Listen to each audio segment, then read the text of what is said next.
Ciao, dai amore a chi è disposto a contraccambiarlo. Uno dei più gravi errori che possiamo commettere dal punto di vista sentimentale è quello di dare amore a persone che non sono in grado di contraccambiarlo o che non vogliono contraccambiarlo o che magari hanno altri legami, per cui in realtà ci mettono in secondo piano, ci utilizzano un po' come se fossimo una ruota di scorta fondamentalmente. Ecco, questo va evitato di farlo perché se diciamo diamo le nostre attenzioni, il nostro affetto, il nostro amore fondamentalmente, senza ricevere nulla in cambio, innestiamo un meccanismo perverso per cui andremo proprio a coinvolgerci, perché succede questo, che nel momento in cui noi diamo qualcosa a qualcuno che non ce lo contraccambia e nonostante questo continuiamo a dare, a versare, inizieremo a soffrire per il non essere contraccambiati ovviamente.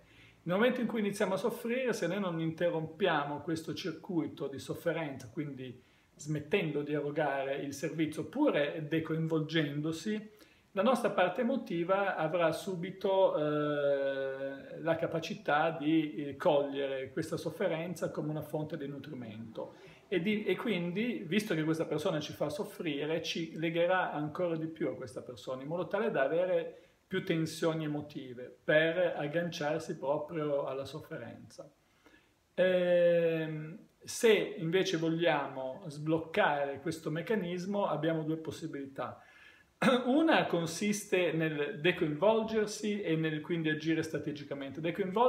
Si può decoinvolgersi dandosi un obiettivo, cioè l'obiettivo di coinvolgere l'altra persona e trarre energia da questo. Per cui a un certo punto, una volta che abbiamo dato, gradualmente dobbiamo iniziare a togliere perché se iniziamo a togliere facciamo comunque vivere all'altra persona diciamo, una sorta di abbandono e questa è l'unica carta che possiamo giocare, cioè di fatto non ce ne sono altre. Possiamo incrementare, diciamo, se non l'abbiamo già fatto, un po' ciò che diamo, ma soltanto per poi togliere. Questo è l'unico modo, perché se noi continuiamo a dare senza ricevere nulla in cambio, arriveremo in una situazione veramente di sofferenza tale per cui non sapendo più dove sbattere la testa, magari andiamo a sbatterla pure in farmacia o vivremo forti sofferenze. Quindi nel momento in cui ti rendi conto che dai, non stai ricevendo, non devi più dare o perlomeno devi darti un obiettivo diverso, l'obiettivo di